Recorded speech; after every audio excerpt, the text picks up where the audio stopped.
Pernahkah Anda menyadari, di balik semua kemewahan dan kecepatan teknologi abad ke-21 ini, sebenarnya ada sebuah realitas spiritual yang sangat mengerikan.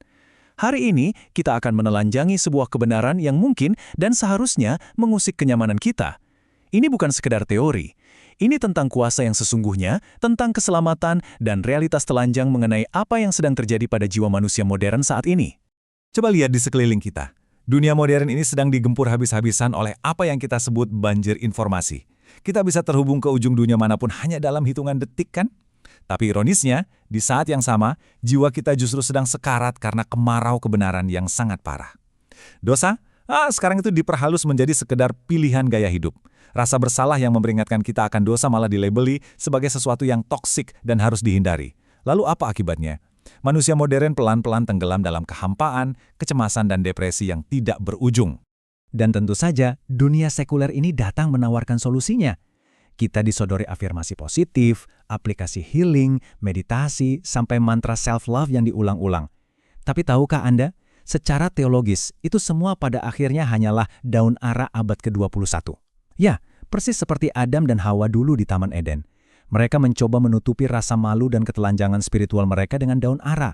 Hari ini, manusia modern mencoba menutupi kebobrokan totalnya, total depravity kita, dengan terapi-terapi sekular. Tapi itu gagal total. Karena ketika badai penghakiman Tuhan itu datang, daun-daun ara ini akan hancur dan kita akan tetap terhilang. Lalu, kalau daun ara buatan manusia ini tidak akan pernah cukup, apa dong solusinya?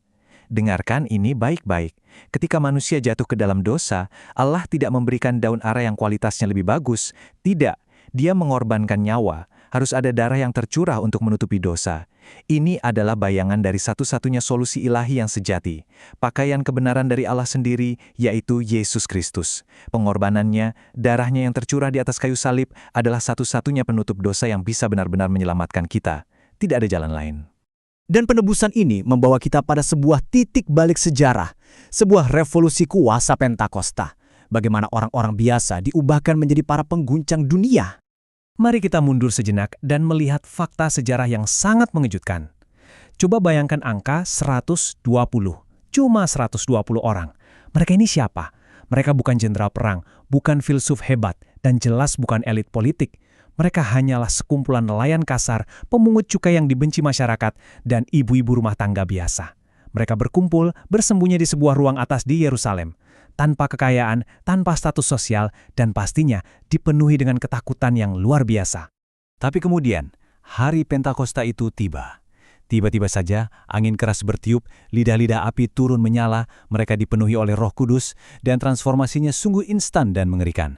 Bayangkan, hanya dalam waktu satu generasi saja, sekelompok kecil orang yang tadinya penakut dan bersembunyi ini keluar dan benar-benar mengguncang bahkan menjungkir balikan seluruh kekaisaran Romawi. Lalu, apa sebenarnya inti dari kuasa ilahi yang turun ini?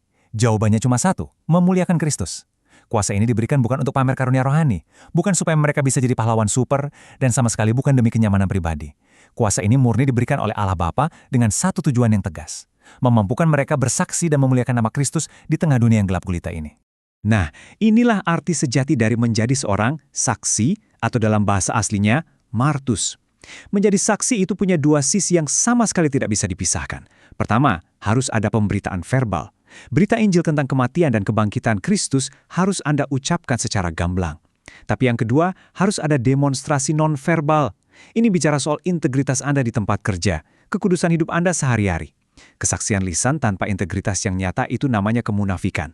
Tapi sebaliknya, hidup baik dan berintegritas tanpa pernah memberitakan Injil secara lisan, itu hanyalah kesaksian bisu yang tidak akan pernah menyelamatkan jiwa siapapun. Jadi, siapa sebenarnya yang dipanggil untuk tugas ini? Anda yang pekerja kantoran, Anda yang ibu rumah tangga, Anda para mahasiswa, bahkan Anda yang sudah lanjut usia. Amanat agung ini bukanlah tugas eksklusif yang cuma dibebankan ke pundak para pendeta.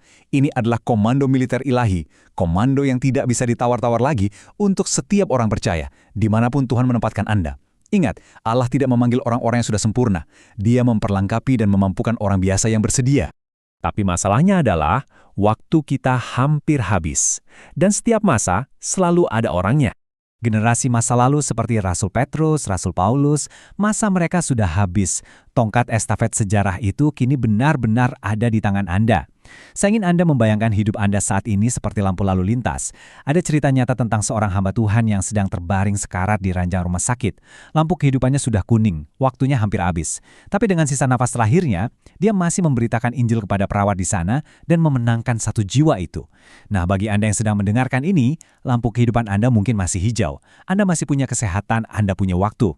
Tapi dengarkan baik-baik, lampu hijau itu bisa berubah kuning atau tiba-tiba menjadi merah hanya dalam hitungan detik. Kesempatan Anda untuk bersaksi bisa saja lenyap malam ini juga.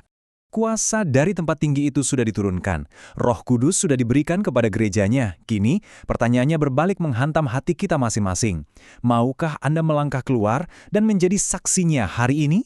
Waktu ini terus berdetak, dan dia tidak kenal ampun.